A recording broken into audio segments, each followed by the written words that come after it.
We are live. Tonight, awesome guest coming on. Robert Vogel, legendary shooter. Guy has done everything, anything and everything. He's won more national and world titles than just about everybody alive. So this should be a fun one here. Also, got some exciting news. Picking up a new sponsor for the podcast. I'll announce that probably at the next one. But adding another sponsor to the podcast, always awesome. Helps me keep doing this. Pro Shop Products, actually watching right now. OG sponsor of the podcast, first and original. They've been helping me out a lot. So if you need cleaning accessories, go check them out. American made, family owned, baby. All right. What's up, dude? Nice to see you. We should get Bob in here any second now. And once he jumps in, we'll get started. But in the meantime, little Nationals recap didn't go very well. But, you know, you live and you learn, make mistakes, pick it up on the next one. What's up from Hawaii? Hey, yo. Thanks for the shout out. No, thank you guys. Y'all are the reason I can do this. Go follow Pro Shop Products if you can. They just commented. They do a lot. More championships than Eric Raffel. I don't know, man. I mean, Bob's on the list, you know. Robert's been around a long time. He's been doing this forever. Let's get this party started. Oh, he declined it. Guess he changed his mind. Doesn't want to come on the podcast. There we go. Hopefully he doesn't decline it a second time. Then I'm just sitting here talking to myself. There we go. What's up, dude? Hey, man. Not much. Working? Yeah, you're good to go, man. I appreciate you coming on. This is awesome. Yeah, no problem. Let me take that light in a second here. Better.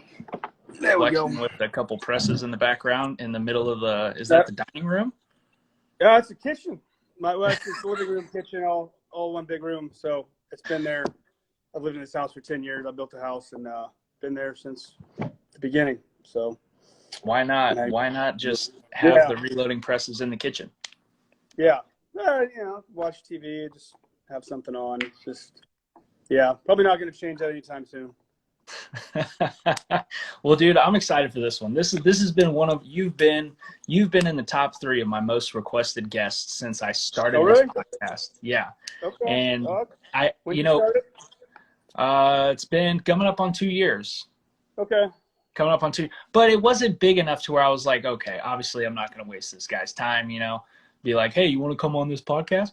But I felt it had grown a little bit now to where I felt a little comfortable being like, hey, man, you want to come on? And you were like, let's do it. I was like, oh, see, there we go. I always say yes to them. Like, I mean, it's whatever. It's an hour out of my time or whatever it ends up being. So, you know, you got to – and I don't mind it. I like it. Just whatever. Get on, talk about anything. I'm pretty easy going, I'd like to think. So, hell yeah, man.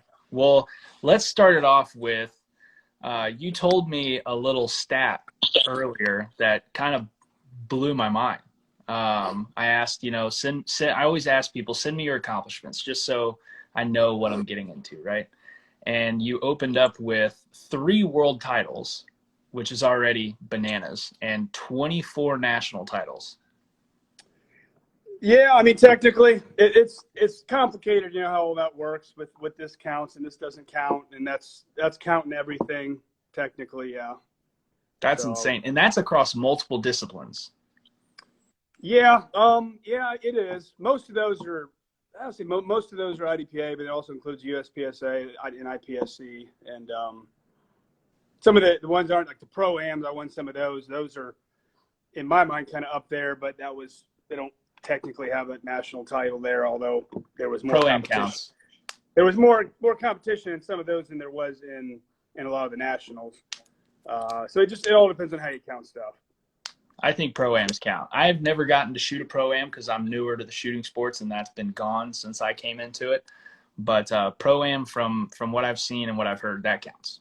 Yeah, I think they actually added I think I shot it from about 08, 09 to 14, and then like right after that, kind of right after I stopped shooting it, and they added the national title, I believe, if I remember right. And then a lot of the guys didn't shoot it as much after that, as far as like the top guys, if I remember right. But yeah, it's all good though.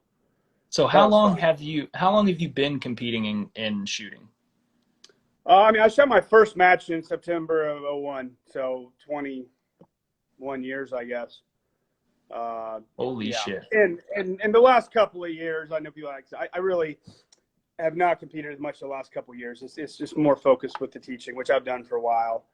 Uh, but that's kind of how that's going. But yeah, I started in '01, and I shot probably 3 or 4 years before that.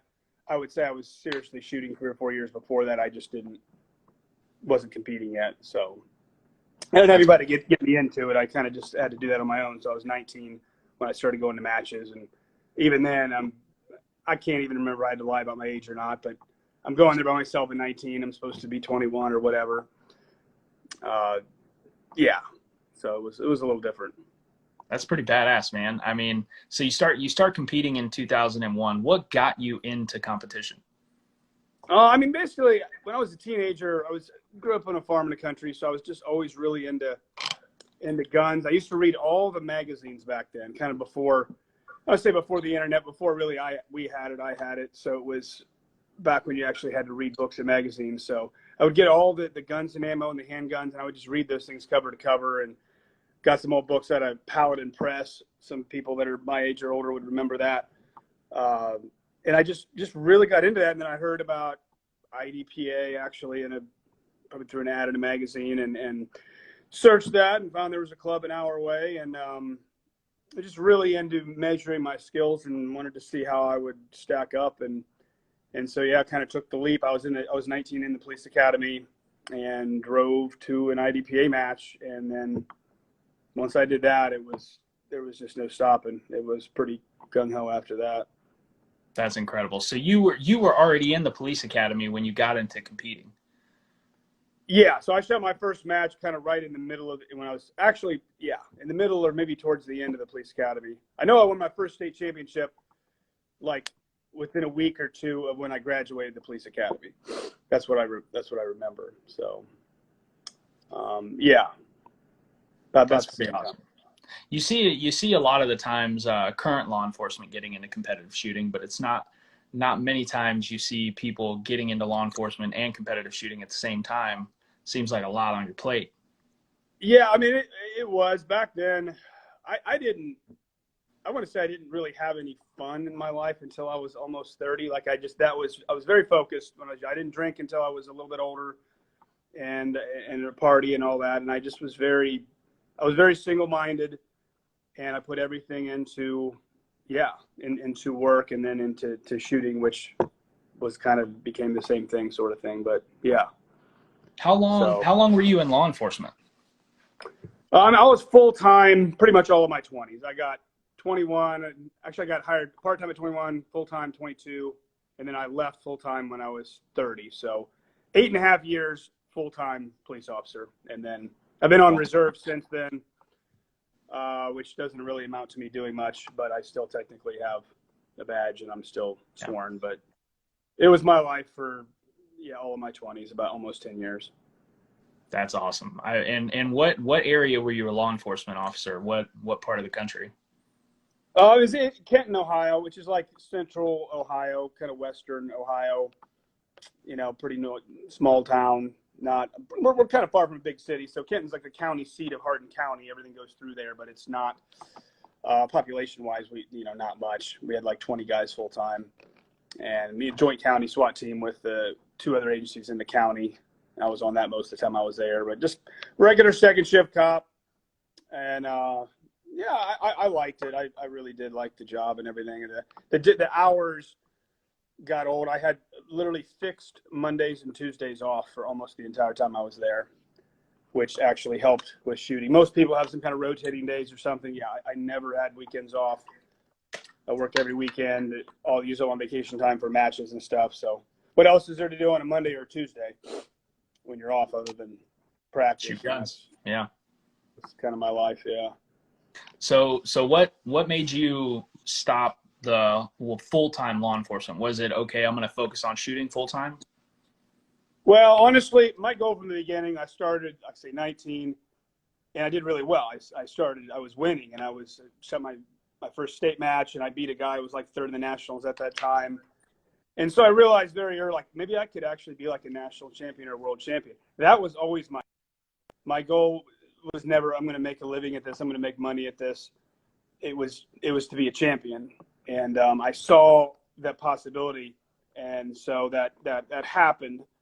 But I always tell people that the first 5 to 7 years for me with competitive shooting, until I was probably mid-20s, was total hobby. It's all spending all my money on bullets and match fees and travel. And by that time, kind of mid-20s, 5 to 7 years in, I got enough, getting some attention and getting some sponsors. And about that time, I got up to where I was breaking even.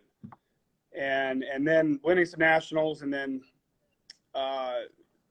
people started asking me to do classes, and so I see the possibility. I started doing those, and it was a legitimate second job for their 3 or 4 years, closer to 5 years, until it just got to the point when I won the world shoot, the IPSC World Shoot in 2011.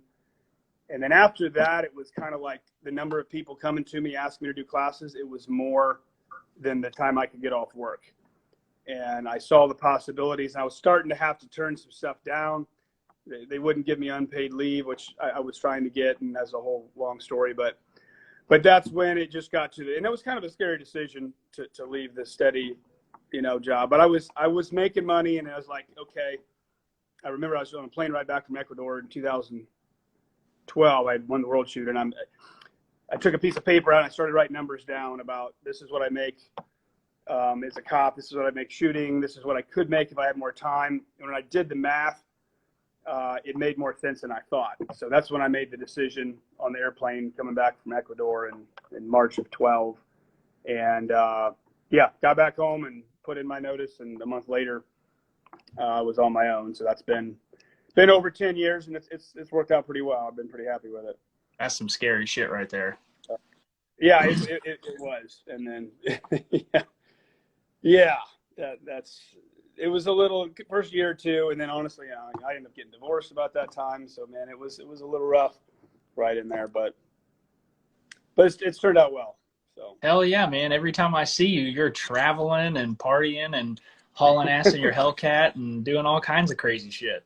I try to have fun. I like to travel, and I'm here I live by myself and everything, so I'm pretty free. I can do kind of what I want when I want. I can go places, and I like that. I've gotten used to that, and it would probably be hard to go back from that for me right now.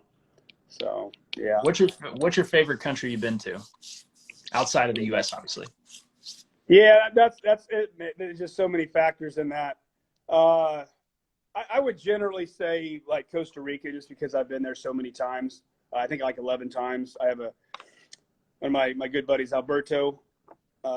He's one of the guys kind of helped start IDPA in Costa Rica and would come to the nationals. And so, anyways, he's got a place in the mountains, so I kind of have he's my friend, right? I can go there kind of whenever, and I generally do classes, and it's to the point where I'll kind of like once a year, like, okay, well, let's go to Costa Rica. Vacation time, baby. Vacation, and got a place to stay and everything. So if I had to pick one place, it would probably be that place. But I like a lot of Central South America is fun, and I've not really had a bad time anywhere. And I especially like to go somewhere that I haven't been. If I get a chance to go somewhere I haven't been, even if it sounds boring, it's like behind me, I got a world map, and I got a pin in every country that I've been to. So I'm always looking at that map and like, where can I go that I haven't been? I want to put another pin in that map. So rough estimate, how many different countries have you been to because of shooting? I mean, I guess, yeah, like 30, 35, 36. And some of those, there's probably about 5 of those, honestly, that's if you count layovers. If you don't count layovers and staying overnight, probably like 30. That's insane. Somewhere in there. Depends on how you count it, yeah. Would you have ever thought when you were going through the shooting academy and just getting into shooting, hey, one day I'm going to travel to 30 different countries, make money shooting? I mean, honestly, no. I really, I never thought of that, really. I mean, I always thought I'm going to be a pro shooter thing, which that's very loose in what that means. And I had it kind of like as a dream to make a living off of shooting somehow.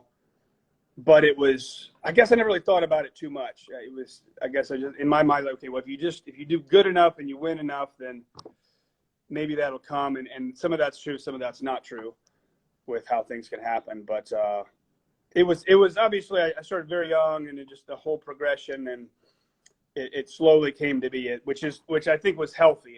If it came too much too fast, I don't think it would have been good. I don't think I would have appreciated things as much. Yeah. At least that's Sometimes you got to crawl through the mud to appreciate dry land, man. yeah. You definitely do more.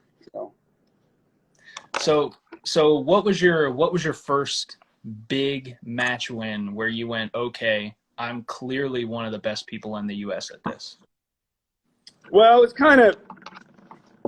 I mean, I shot IDPA for a year before I went to USPSA. I honestly hadn't even heard of USPSA when I started IDPA, and I shot it about a year, and then toward the end of the year, I shot 2 state championships. I won the second one, and I beat the one guy who was third at the nationals, and then I was right up there. So I'm looking at, man, this is my score, and several of these guys just like are top 3 at the nationals. Like, man, I'm right there. And so I think it was West Virginia, my first ever state championship, Ohio in 02. I lost it by 4/100ths of a second. I shot a no-shoot on the last stage. I didn't miss and shoot the no-shoot. I came around and center punched 2 shots right in the center of the no-shoot and realized it was a no-shoot. You know, that's probably good for 6 or 7 seconds at the time. Hell yeah. Scored.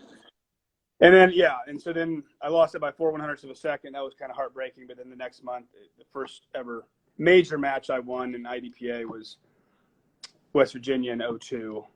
And then, and then the next year I started USPSA, and then I won a few state championships or whatnot. But I would say, that match, that West Virginia match, it just kind of implanted in my head. And then I shot 2 or 3, maybe 3 or 4 years, the state matches before I shot nationals. So I didn't shoot nationals right away. I think I shot IDPA nationals the first time in 05, and then USPSA in 06.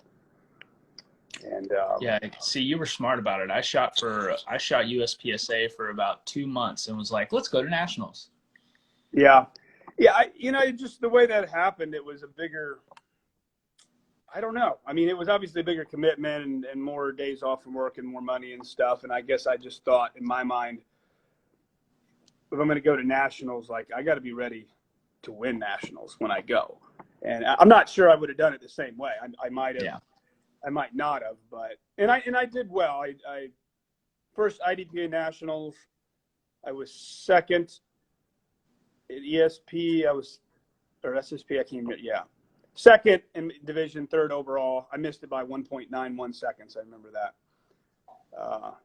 And then my first USPSA nationals, which it's more competition there with production in 06 in Tulsa. And I was 4th, and I was happy. That was when everybody shot production at that time. So I beat 3/4 of the super squad, and I wasn't on the super squad at all. I'd never been to nationals, and so then that was kind of I don't know. That was I bet everybody was like, "Who the fuck is this guy?" I guess it was, most of them wouldn't know who I was after that. So And then, I mean, after that, I'm pretty sure I was always on the super squad after that for the most part. So, yeah, because I think I've shot 1 or 2 matches that you've been at, and every time I'm like, this guy is just kicking the dick off of 99% of the people here and shoots mainly IDPA, and he's doing it with a Glock. I mean, I shoot the Glock. Yeah, I shot more IDP earlier. Toward the last 3 or 4 years, I really just shot the nationals. I'd say for the most part, I kind of started fading out of that, and then. But overall, I probably shot more majors in USPSA than IDPA, but it was probably pretty close as far as the numbers that I shot altogether. So let's get into, you go to your first world championship. What year was that? So the first actual world was the IFSIC World in Indonesia in 08. What was that like? That was a pretty big deal because at that point I was like 26, I think, and I really hadn't traveled much at that point, and it was on the opposite side of the world. I made the U.S. team, so it was paid for, and I'd never been to a world shoot. I'd never really been, yeah, I hadn't been that many places, so that was a very big deal. And I just come off winning the nationals. I was in production that year. So I was going there, and it was miserably hot, and the air conditioning didn't work in the hotel. It was one of the most miserable weeks, actually, of my life. It really was. Holy I shit. started out not doing very good. I was third out of, usually at the World Shoot, 300 or 400 people in division. So I really should have been second. First would have been a stretch. But it started out really bad. Had a bad first day, and it was just it was depressing. And I came back from that, and at the end, I finished off how I could. But yeah, it was an eye opener. Just across 5, 6, I think it was 6 days back then. And it was just, you shot and then you went back and there was nothing to do. We went to the beach, and it wasn't on the beach. That part was nice, I guess, but it was just very miserably hot, and there wasn't much else to do. And the party the last night on the beach with it, that was good. That made up for a lot of it. But most of the week was a little rough. That's what I remember from my first world shoot. Yeah. Hell yeah. Christian said he's going to need you to come shoot limited nats to lay down the law. Yeah, well, who knows? I don't know. I'm not really planning on it, but it's. Hey man, yeah. I'm just saying the next 2 count for Worlds. If you feel free to show up with that Glock and fuck some people up. Yeah, I was thinking about going to one in Thailand. I had 2 out of 3 matches, and I was signed up, going to the nationals, the IPSC nationals, the last score. And I literally for real blew my knee out. I had a lot of knee problems, and I blame that for some of it. But 2 weeks before, and I couldn't run. Like, I literally could not run at all, and I had to pull out of that. And so then at that point, I was like, man, I've already done 4 world shoots, and that was, yeah. So how'd you blow your knee out? On the last one. Honestly, it stems from an injury, I think back in 2007 when I kicked down a door chasing a guy as a cop.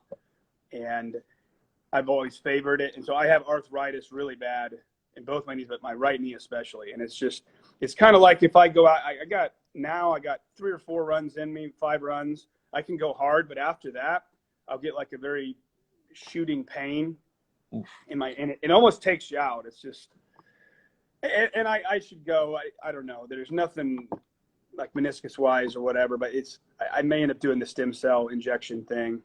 I was just about to recommend that. I'm gonna have to do that. I've just honestly, I can still get around and walk fine and everything, so I'm just putting it off. But I'm gonna have to do something here. Stem cells will change the game for you, bro. That's what I've been told that a lot. So yeah, I probably just need to look into that more. So yeah, 10 out of 10 would recommend. Yeah, well, that's good. I have personal experience with it, and a lot of my friends and family have experience with it too. It's worked every time. Okay, well, that's good. You get it done your knee or your lower back and lower knee, back. Okay. Well, my leg. lower back isn't so great either, man. So maybe that's the 2 things: my knees, my lower back. Yeah. Yeah, two severe bulging disc and a very severely pinched sciatic. 2.5, almost 3 years of therapy, normal therapy, didn't work. 2 rounds of stem cells, bro. I'm back in the gym. Yeah. Well, that's good. Yeah, I've heard a lot of great things, so yeah, we're gonna do that. Yeah, it's worth it, man. And I mean, you probably still would have won. You could have just like walked and just like shot the entire time you walked. You probably would have still finished in the top 5 just walking. Probably would have been fine. Yeah, I mean, top 5 maybe. It depends. Honestly, it depends on who all was there. But it's like, I don't know. To me, that's just, if I'm going there, yeah. It's like if I don't think I can win, I might as well not even go. That's just right or wrong. That's kind of how it is with me. That's just that's the mentality you need to win 27 national and world titles. And so, yeah, some of those, like I say, some of those are harder than others, but it's just once you have one, I think most people would agree with me that have won a few or whatever. But once you've won, especially a few, then it's nothing else is satisfying. Like if you've never been third before and you're third, that's great. It's never been second, and once you've won, it's great, but you just got to do the same thing. There's nowhere above that. That's the problem. You can do the same or worse. You can't do better. You can just do it again and again and again. And at some point, that satisfaction is not, it's just not. The work is the same. You got to put into it and everything, but that satisfaction that you get is just a little bit less and less. It's just the reality of it. And yeah, to me, it sounds bad. Shooting matches it was never really fun for me, honestly. Like, it was never a vacation. At least it's what I get when I look at people shooting matches. What I think, 98% of these guys, this is their hobby. This is their way of playing golf on the weekends, getting away from the wife, having some guy time. It was never that way for me. I was I felt more, intense there than at work. That was my work. I'm there to win. I'm going there to win. And if I don't win, and it's just, I could take it, but it was just very serious for me. And that's all.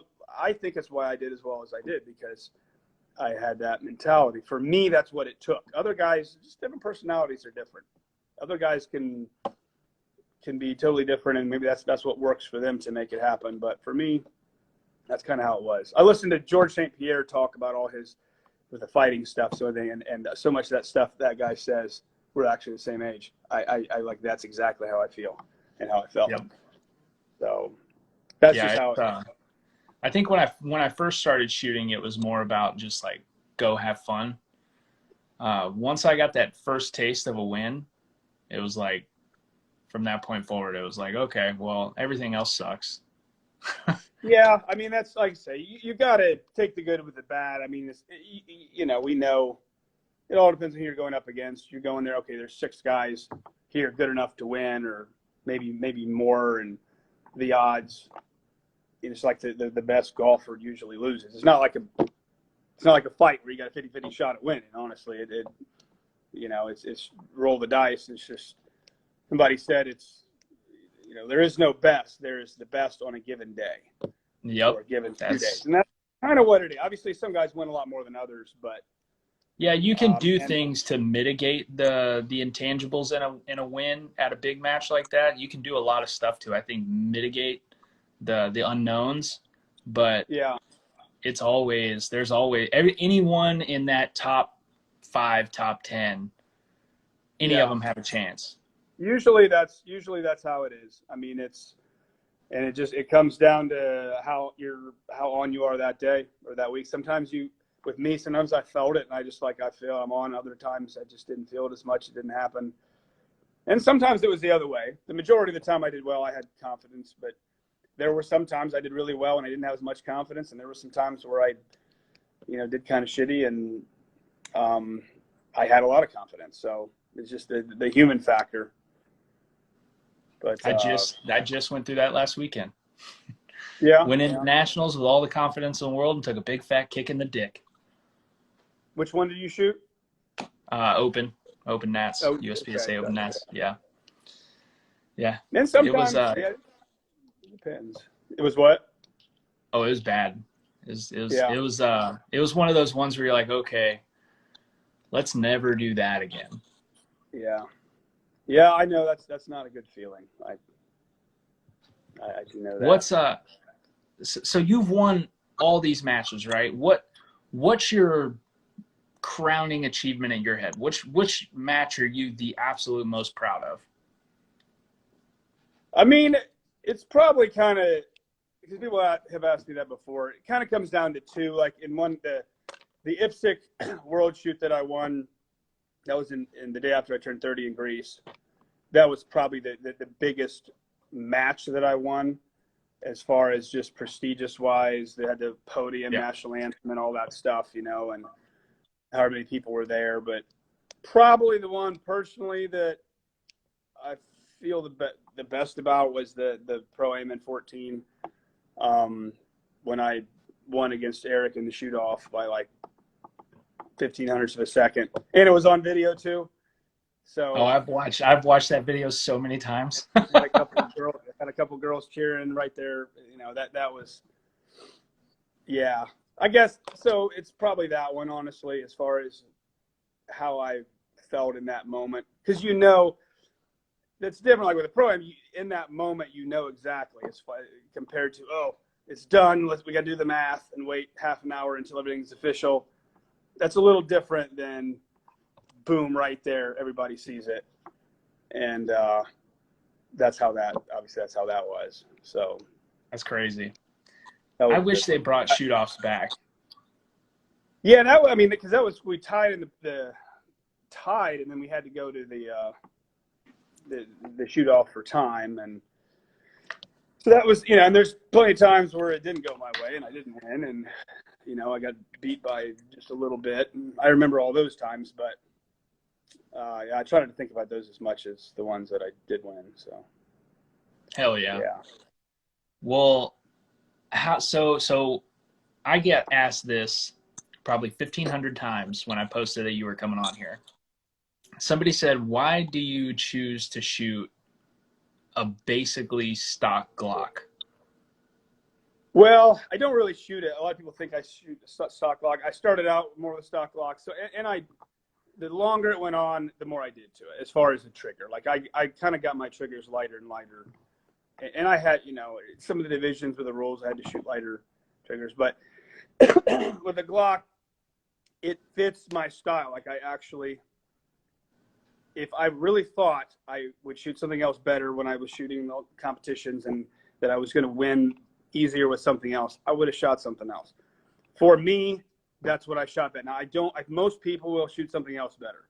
I mean, I don't have any, I say exactly what I think. Nobody's paying me to say this is great or all this and that. So I shoot Glocks because I like them. It takes more of an aggressive, I think it takes more strength and aggressiveness, but I do think it takes a little less finesse. And you gotta be better at trigger control. You gotta have a complete mastery of trigger control to shoot a Glock really well compared to an STI or CZ or something heavy gun with a light trigger.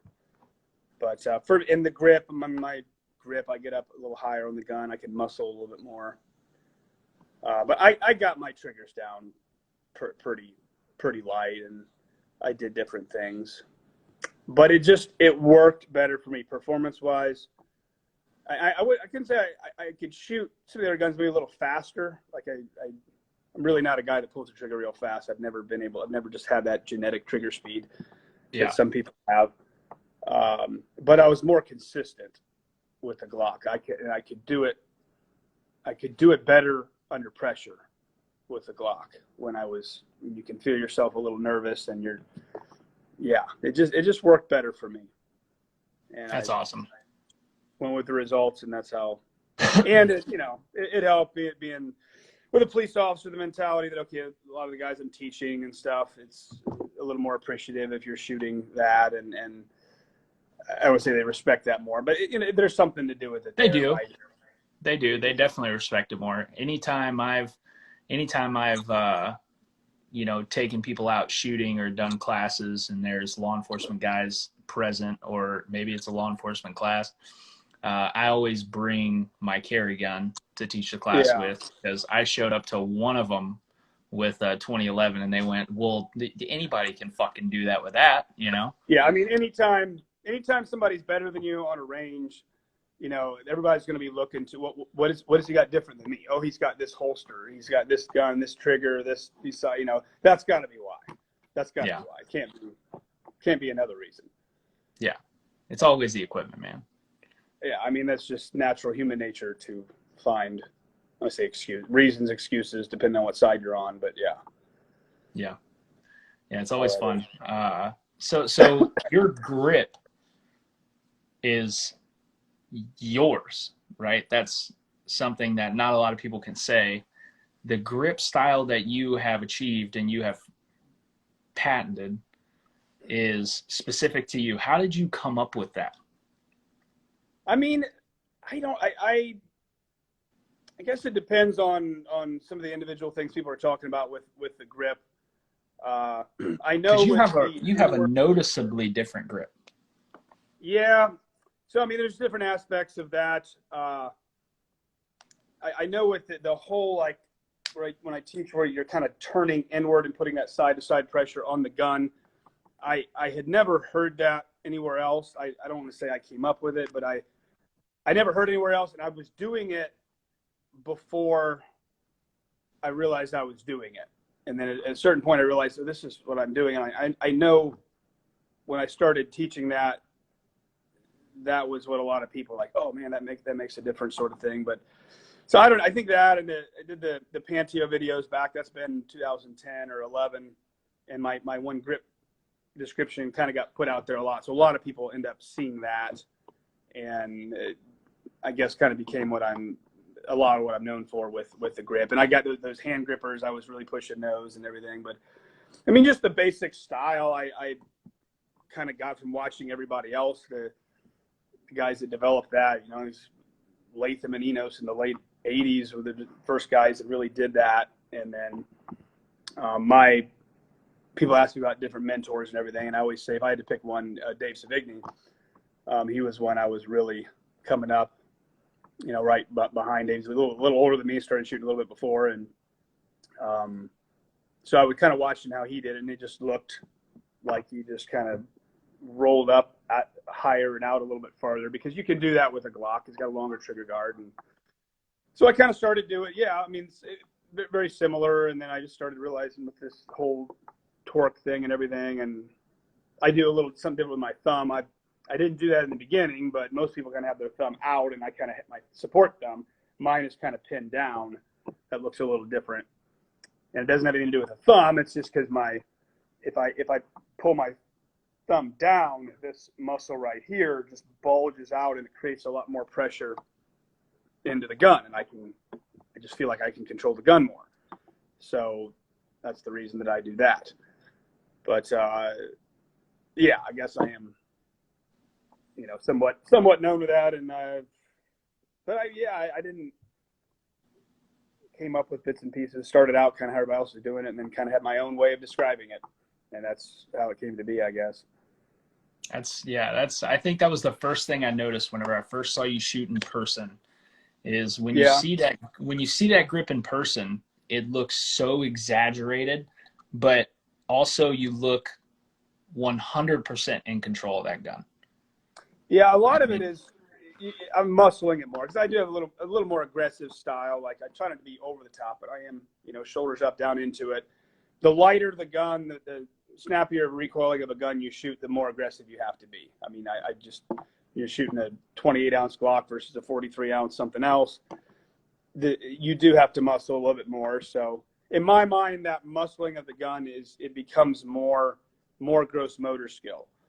So it's then when the more nervous or pressure you're under, the more, if your technique is a little more gross motor skill than fine motor skill, it's going to be better. It's going to work better, when you're nervous and under pressure. And that's kind of what I noticed more with it. So, but yeah, a lot of it is a lot of grip strength training, and the whole maximum force effort with the grippers. And I got my hands really strong, and that I really noticed that helped a lot. Yeah, that was one of the questions I got on here from John Scouten from Shooting USA. He said, talk about the value of grip strength training, and ask, can you still close a Captain of Crunch #3? Yeah, so I can. Now, I set it deep. So much of that is technique. When it comes to actually closing those things, it is 50-50 between strength and technique. And most people, they don't really know the technique. I really studied the technique. I read a book about it. And so, yeah, I can do it. I have to stage it with both hands a little bit, but I can close it with one hand. I can't do the credit card close because it's just not in the right position of my hands. But it's all about maximum strength and training heavy. Most people, they pick up a gripper, they can't do it. They think, oh, that's too heavy for me. Like, no, that's the one you have to do. You should only train on a gripper that you can't close. Is if you can close it, you're not putting 100% effort in. As soon as you get it closed, you're just why would you squeeze any harder? It's already closed. So I'm a big believer in that. And it's the intensity that you do it at. I tell people, get one you can't close. You do 8 or 10 reps with each hand, and it's about how you do the reps. It's not just do 8 reps with a number 2 or whatever. It's like if you're doing a rep and you're just going, 1, 2, that's not the same as like literally gritting your teeth, hands shaking, 100% effort into every one. You'll get way stronger with that kind of effort. So it's with the whole shooting thing, it's just you grip the gun. I always tell people it's guessing on a number, but 60 to 70, I grip the gun about 60 to 70% of what my absolute maximum force is. I don't honestly know if it's at 60, 70%. That's what it feels like. If you go more than that, you start shaking, you lose speed. If you go less than that, the gun's moving too much, right? So it's just pretty simple here. The higher you get your maximum strength, the more that 60 to 70% is. The less the gun moves, the better you're going to shoot. All else being equal, that's exactly what it is. So you just train heavy for maximum strength. And I was 27. Manny Bragg's the one that turned me on to those things after the World Shoot in Indonesia. And I went back and I got him, and I started just going. I just couldn't believe how much stronger I got in a short period of time. I mean, I was doing competitive arm wrestling a little bit at that time, and I thought I was pretty strong with my hands, and I just couldn't believe in a few months. I did the Walmart grippers. Everybody's got the grippers, and you sit there and do them driving to work. That's a waste of time. You're going to get your endurance strength up. We don't care about endurance strength. We're shooting the gun for 10 seconds at a time. Probably not even that, actual shooting. It's maximum strength. That's all that matters. And so you got to do very hard, just like what I'm describing, high weight, low reps versus the other way around. And I hit it real hard a couple of years, and then I still have the same level of strength. I haven't gone down, but after the first couple of years, I just kind of maintained it. I don't have to do what I did those first couple of years as far as the amount of work. It's like as long as you kind of hit a peak, and then you're like, okay, this is great. And I hit the peak and got about as strong as I could get. But like that number 3, like as long as I close that number 3 at least one time a week, I can still do it. Obviously, at a certain point with age and everything, I won't be able to do it. But it's like I don't have to do 2-3 workouts. I don't have to do that. As long as I just don't go very long without doing it, do at least once a week, a couple times, and I always do that in demos and classes, then I seem to be able to maintain the same level of strength so far. So Nils is blowing up the chat here, asking when you're going to come shoot USPSA again. Nils, yeah. Well, man, he kicked ass. Dude, sure. With a minor gun. I called that shit. I saw the year before, was it last year? I think he almost did it. It's like, damn, man. And then I'm happy to see him do that. Nils is definitely one of the toughest competitors, one of the if not the toughest. I've shot with and against Nils many times, and I would have a few more championships there if just Nils was out of the equation. But a lot of people would. Yeah.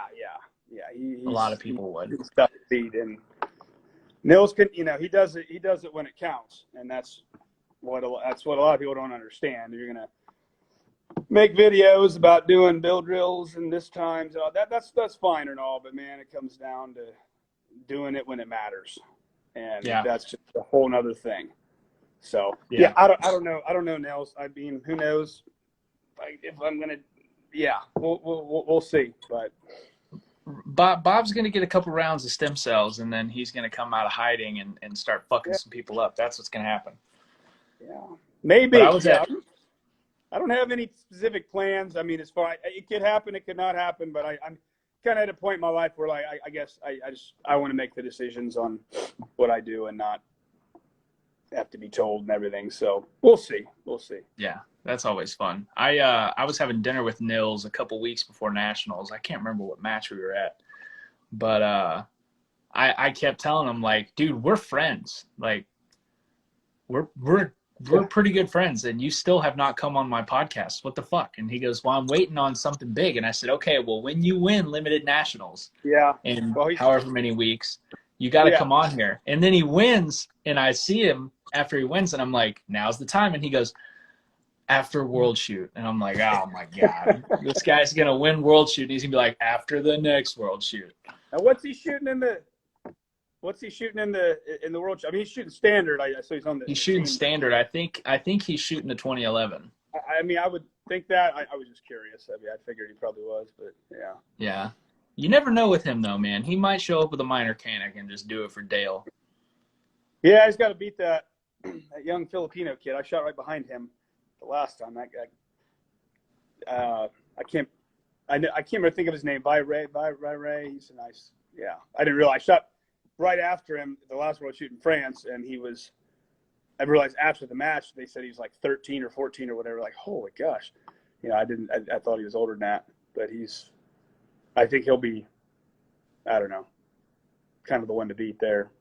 Some of those Filipino kids are insane. Yeah. I mean, they put a lot into Khalil that. Viray. That's him. Yeah. Yeah. I know Khalil. I know who you're talking about. That kid's an animal. He Bro Texon was down here for a couple months not too long ago, and it's always Bro Texon. So in the Philippines right now, it's Khalil and Bro are like battling back and forth on who's the best, right? Yeah.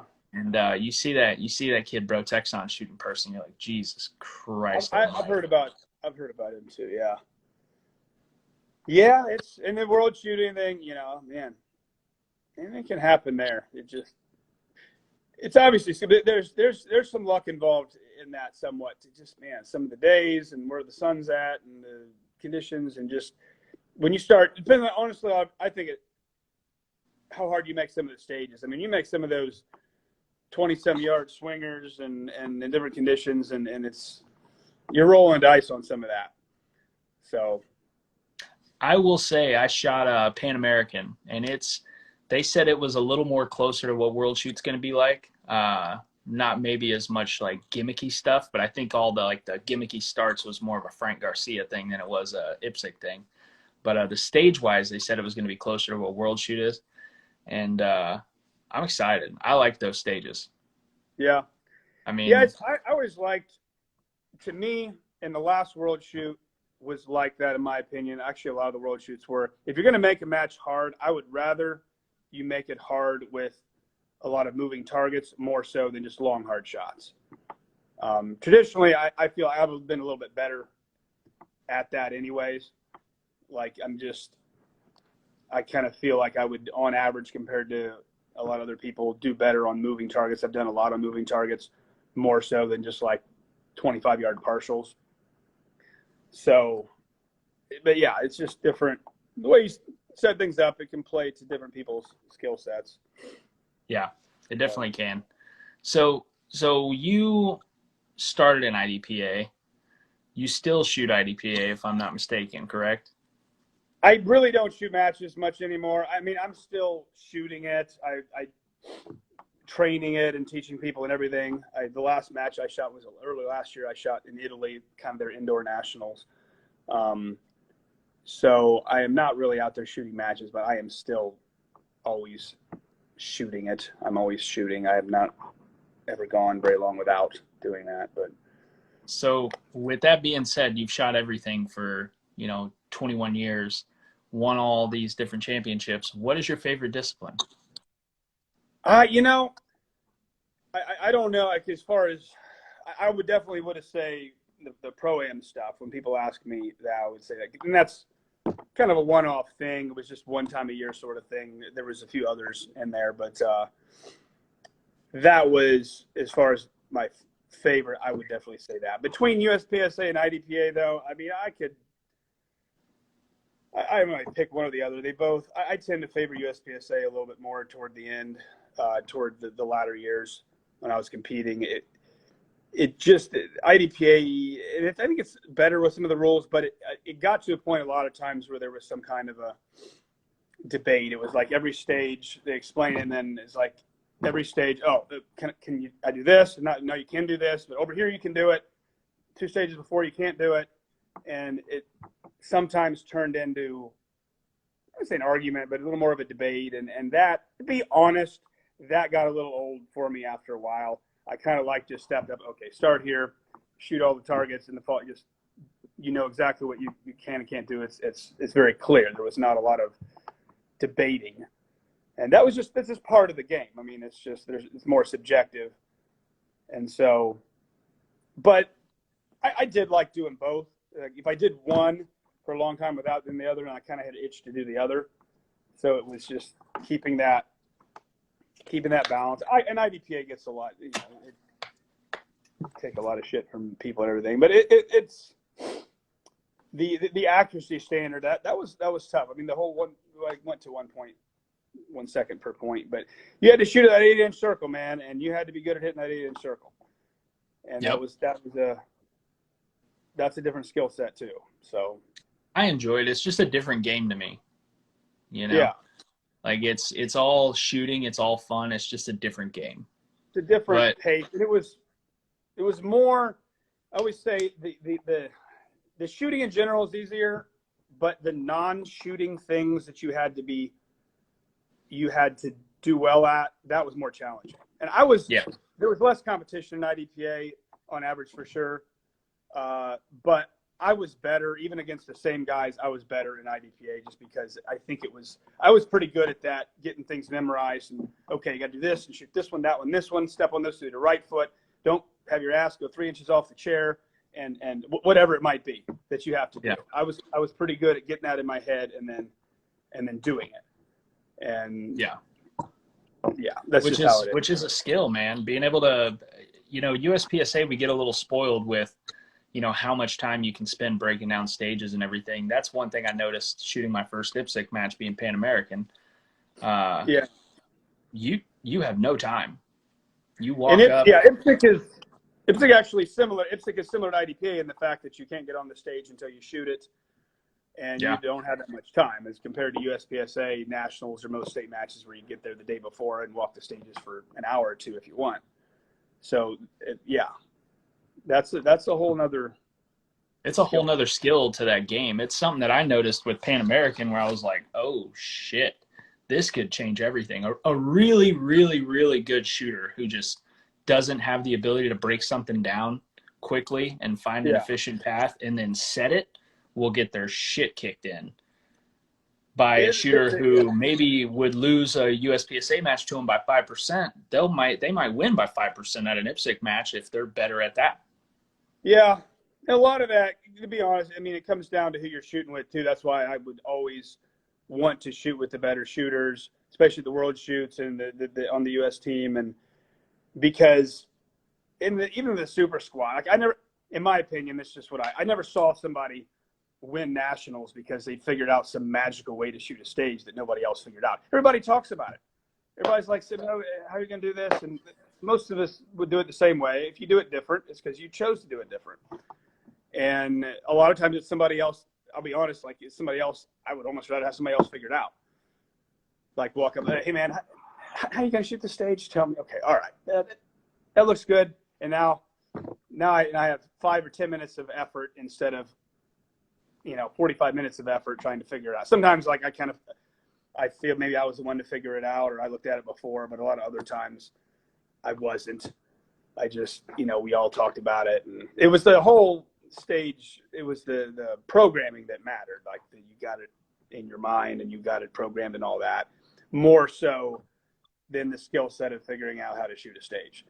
Yeah. But if you're on by yourself, you're the only like skilled shooter there, and you had to figure everything out yourself, and that's just a lot more work. But preferably you're on there with other guys, and some of them might already know how they're going to shoot it, and then it's a lot less effort that way. Me personally, I was pretty good. I think I am pretty good at memory stages, but I never really liked them because it's so much mental effort, figuring it out ahead of time. And times I just wanted to shoot it. I just tell me how to shoot it and just let me do that, as opposed to taking forever to figure it out. Yeah, definitely. Yeah, I find myself when it comes to those crazy memory stages, going, all right, who's got a plan that works, and then just going, all right, I'm just going to do that, Yeah. and So and I'm most just of going the to try time, to do it well. most of the time that's what it is. And you see all the guys, especially guys, I say lower level guys, but all they get a little too wrapped up in trying to find this magical way that is the best way to shoot. Like, dude, it's about the execution. Like, you're doing this, and then you're going to shoot this partial 15 yards on the move. Like, there's no way you're going to do that. Like, that's what I'm seeing most of the time. Just do this, go here, shoot these most of the time, and just do it right. And that's what's going to win. That's what it's going to take. So Yep. you have to have a feel for what you're really actually going to be able to do when the buzzer goes off. And some people, they're just not real. They're not realistic about that. They haven't got that skill set yet. Yep. So You see it all the time. yeah. I mean, it's just takes experience and learning from your mistakes and everything. So Definitely. So now you're spending most of your time instructing, right? Traveling all yeah, over the place. that's really what I like to do. I mean, I kind of was a slow build up to that, and I've done it. I mean, I've done it full time for 10 years. Did it at least 5 years before that, and it's just kind of came to where that's what I like doing more and what I enjoy more, and it's just more focused on making a living and teaching and definitely less on competition. And that's why I've kind of set things up to where I guess I'm probably a little more independent than some guys with spot. I could have more sponsors and different thing, and I have a few, but I've just kind of gone the route more of like I want the vast majority of my income that I make to be off what I do, me specifically with the classes, and I do pretty well sell my sites and things like that too, some products, but that's just that's how I like it. So I'm going to keep going with that. A lot of it was crossover with the cop stuff and just everything's a balance between that. I know I'm known mostly for the competition thing, but it's definitely got the police background, and I really like teaching cops and just self-defense guys and whatnot, just being better shooters. Even if you want to forget the competition stuff, just how to shoot faster, more accurately, and that is the same skill set across the board with all that stuff. So it's got to be fun, man. I mean, you travel around, you meet a bunch of cool people all the time. You get to teach people how to shoot and shoot guns and see a bunch of cool places. I mean, it definitely doesn't seem like it sucks. Yeah, I mean, I can't complain at all. I can't complain at all. I mean, it's work. It's definitely hard work, day after day, a lot of time in the sun all day, and it's effort, but it's satisfying. And different places, different people, variety of people, and just to see the different cultures and personalities, and it's definitely opened my mind up a bit. And where I come from, most people really don't get to travel much or probably see much of the world, and so kind of especially more where I'm from, and I've got to do a bit of that. So you still live back in Ohio full time? What's that? You still live in Ohio? Yeah, I live 10 years ago I built a house just down the road from the farm where I grew up. So my family's got a lot of land around here, and that's I got a range in my backyard, and it's mostly family that lives out here. So I have a lot of freedom as far as with the shooting and some land and hunting, and that would be very hard for me to find somewhere else. So Ohio's beautiful, man. I spent travel, but I don't want to live anywhere else. Yeah. Ohio's nice. I spent a lot of time up in like St. Clairsville, Caddies, Barnesville area, kind of close to the West Virginia border, and beautiful area. I like it. I like the balance. It's not so far north that it's super blizzardy, but it's not so far south that it's so damn hot in the summertime. To me, it's a good mixture. I don't mind a little bit of cold weather and stuff. So you can take Georgia and Florida, man. You can have that. Like it's great in December and January, but then in July it's just miserable. It's too hot down there. I'm born and bred Houston, Texas. I still live in Houston, and It's you hot. can Yeah, I keep was that. just there 4 days ago, but yeah. You can keep that Yeah, cold shit. yeah, it's been what you're used to. I just prefer it colder outside than inside most of the time. See, I But it all spent depends many where you're years from. up north. I spent many years up north working like Ohio, Pennsylvania, West Virginia, North Dakota, and Okay. couldn't get back to Texas fast enough for the weather. I was like, fuck this. I'd rather be hot all day. I like it a little further west. Like in Texas, Texas is so big. Western, even in San Antonio, a little west of there, it was more of a little bit of a drier heat. Houston, Oh, man, it's definitely. too, I don't know, it's too humid there. El Paso, I'll take the weather in El Paso, like all the way out Yeah. west. But the Yeah, dry heat, I don't mind. The humidity and sweating. I never really noticed it until I moved away. I lived in West Texas, out in Midland and Odessa area for about 7 years. Yeah, And when I would visit back in Houston during the summer, I'd be like, what in the fuck is this humidity? Because yeah, growing up here, you never noticed it. And it was yeah. just miserable. So then when we decided to move back, I was like, fuck, man, this humidity is going to suck. And then now that I've lived here again, I don't even notice it. So I guess it's just once you're Yeah, here, I suppose if you're not, maybe you don't sweat. To me, it's about, and I would say this in my opinion, most people that really like the summer and like the heat, no, they don't work outside.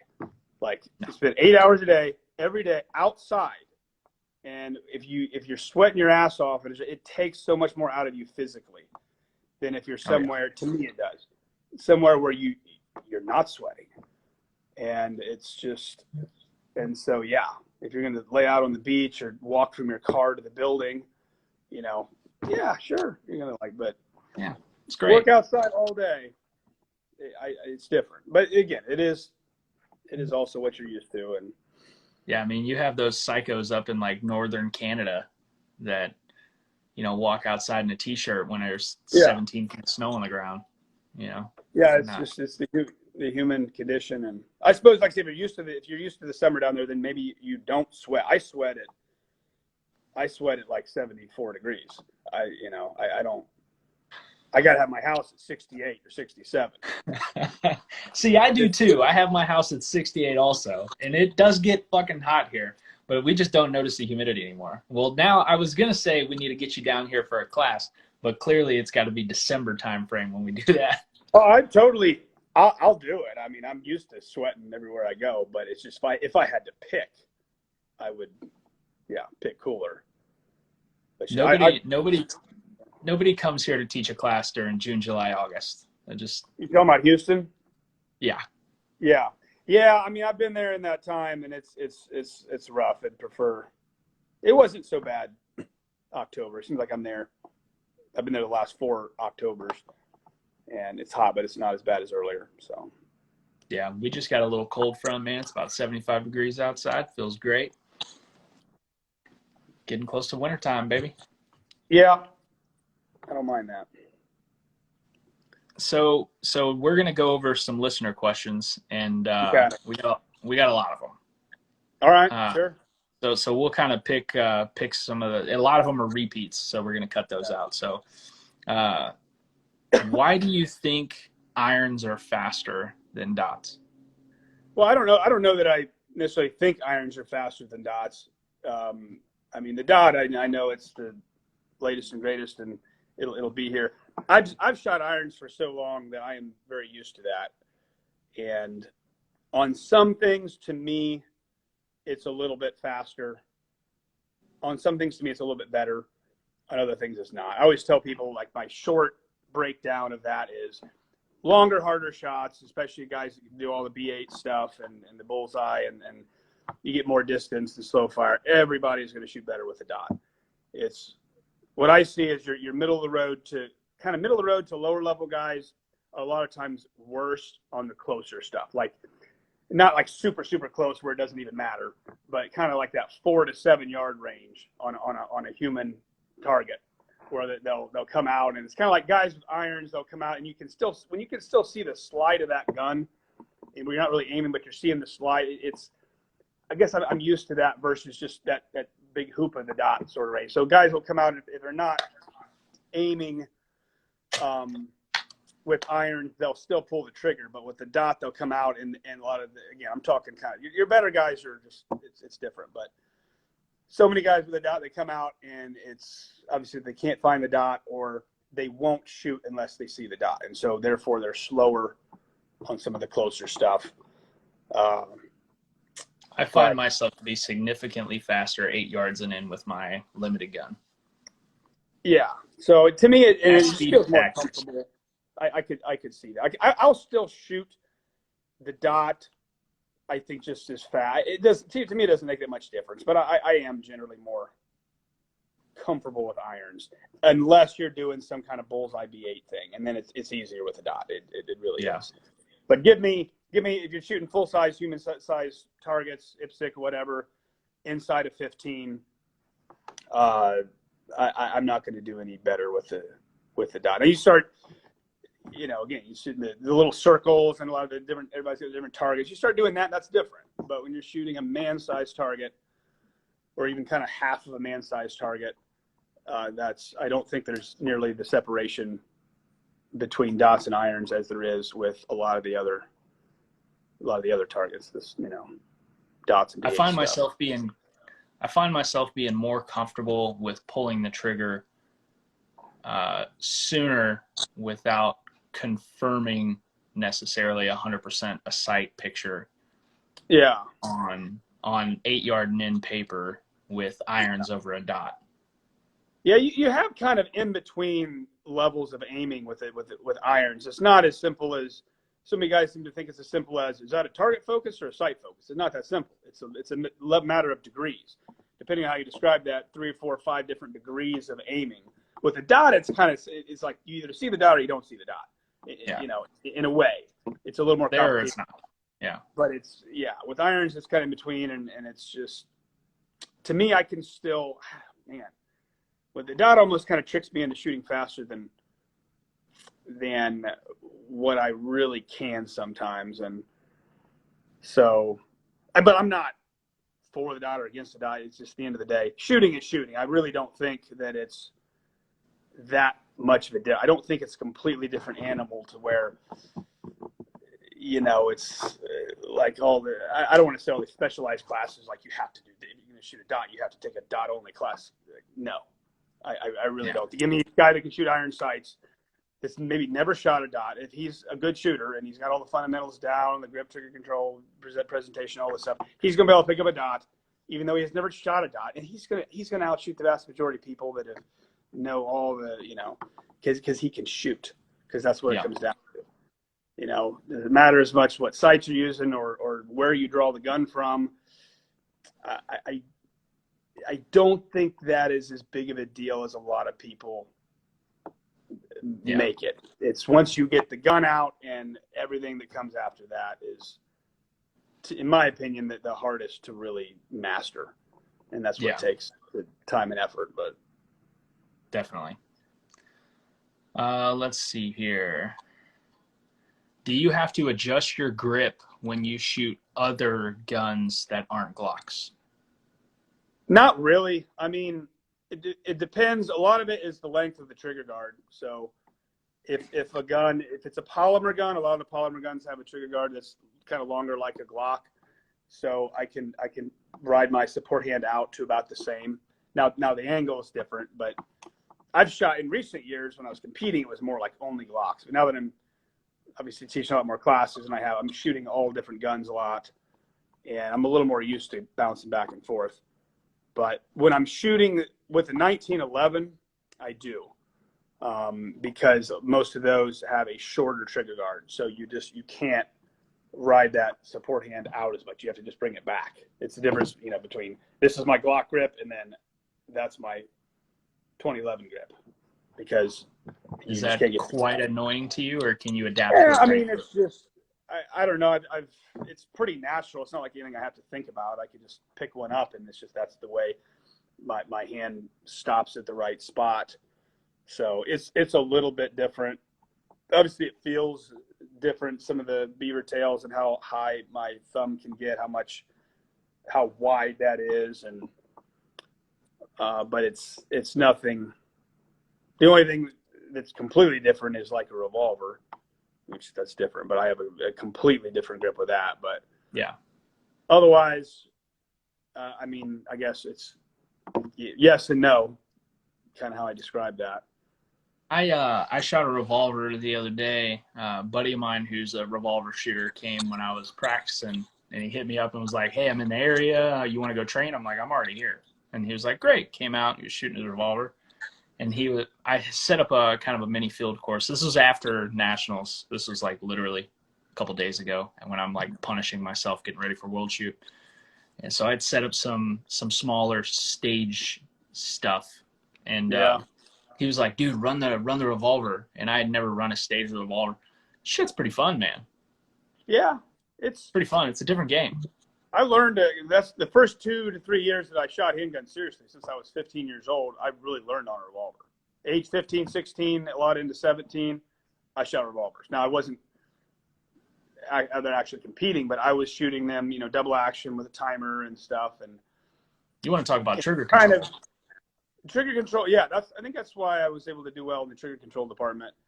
It's limiting on speed because I've never really had that super fast trigger speed. So it's kind of like I'm shooting a revolver, like, okay, yes, I can aim, I can hold the sight steady, I can hit the target. It's just on the closer stuff, like I find myself, I wish my finger worked faster. I would be able to do better here if I could actually pull the trigger faster. But it's that smooth double action, and then the fact that the weight is on kind of on the front part of the trigger instead of the back part. It's a different feel. So, but I still feel very comfortable with the revolver. Shooting it, I just never really liked reloading it. I have that same genetic disadvantage that you're talking about. I watch dudes like Andrew Hyder rip 8 splits at anything 10 yards and in, and it's just pisses me off. Yeah, that's something that I don't know that you can really teach that or learn that. I mean, I've hit occasionally faster splits, but I've just never been one of those guys that can just do it. So some of that stuff, like, I don't know, bill drills, all right. To me, in my opinion, like a 7-yard bill drill, it's a contest of how fast you can pull the trigger. I'm not saying it doesn't take a lot of skill, but you got to have a quick draw. But it's like, okay, you want to skill it? Let's do a 15-yard bill drill. Let's do a 25-yard bill drill. A 7-yard bill drill is like, okay, because there's B-class shooters they're going to shoot better than some grandmasters because they can just pull the trigger faster. It doesn't take that much skill to hold the gun steady enough to shoot A's at 7 yards or even really see as much as you need to see with the sights. But I'm not trying to knock 7-yard bill drills, but I know some people are just all about that. And it's kind of, like, okay, so you can beat me on a 7-yard bill drill, but let's go do this and this and this. And I just think it's harder. I've been working the trigger speed though, man. I've been doing finger exercises, wife's kind of sore, but we're working through it. Yeah. So the next question I got is, well, we've already asked a couple of these. I was told to ask about a time you had to hide your gun under a tree so you could attend a party. Yeah, I caught a lot of shit for that one. That was like, 4 or 5 years ago, something like that. And yeah, it's like I did what I did, right? It sounds bad. I was this concert type thing, and I had a girl with me on a date, and we walked like 2 miles to be there, and we were going to go in through the security, and they wouldn't. I was like, I'm a cop, I got a gun. They wouldn't let me through that. Sorry, man, they couldn't hold it. And she was all upset. And so right at New Year's, and so it's like, we walked down the street, and there's this freaking nobody around whatsoever. Not even close. I went in there and I hid my gun, and I don't think that's bad.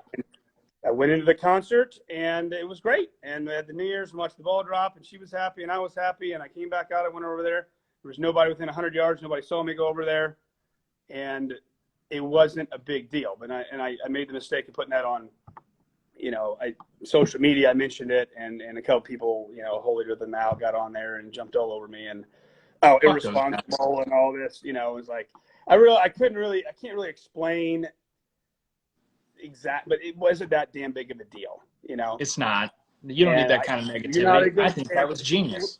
People look at you and you're going to give people the wrong idea, and that bullshit. I ain't saying any names, but Yeah. So I what? thought I think it's hilarious. And I mean, it's one of those things where I think a lot of people, if you were would do it in that situation, it's not that big of a deal, but it probably wasn't the best idea for me to put it out there, not being able to explain it fully when I put it out there. So at the end of the day, that's the story on that. Yeah. When we were in Vegas for SHOT Show this last year, I had we all had knives and other items on us, and I got the group Penguins tickets. We were gonna go watch the Pittsburgh Penguins because I'm a huge Pittsburgh Penguins fan. I lived up there for a while, and they Yeah. were playing hockey at about the same time as SHOT Show. So we went, and we realized when we got there, like, oh fuck. They're gonna. Yeah. So there happened to be a Chevy Equinox parked on a podium out front of the stadium. We may or may not have hid some items inside the car, under some Yeah. things on the outside of the car. And listen, they were there when we got back. No big deal. Yeah. I mean, people do Yeah. that I shit all mean, the time. We literally just did it. yeah. Yeah. You have to improvise sometimes. There's risks in life that it's just you want to be uber super safe all the time. You're not going to get some shit done. That's just how Yeah. it works. So a lot of people are saying, hope you got laid. It was worth it if you got some. So hopefully you closed the night out well. I mean, that was pretty. It was a well. good night. Yeah, I mean, Yeah. it wasn't a bad night. I mean, it was all about the New Year's thing, 6 hours away, and I know it. Yeah, it turned out well. So that's all that matters. Yeah. So a couple people asked, what do you prefer, trigger prep versus smash the trigger?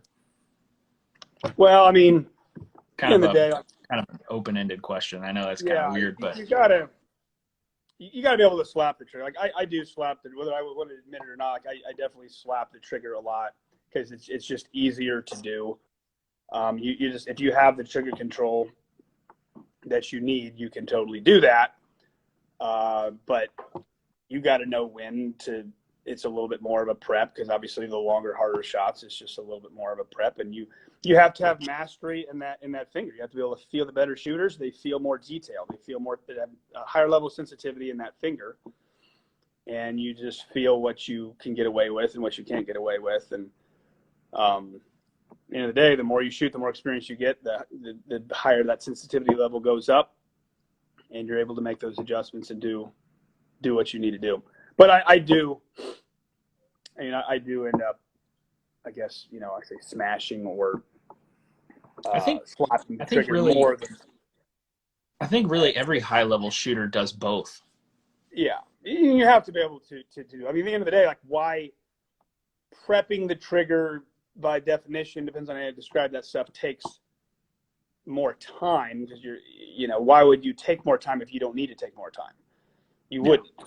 So totally smash the trigger and accelerate through the trigger and slap the trigger when you can get away with it. You just got to be smart enough to know when you can't.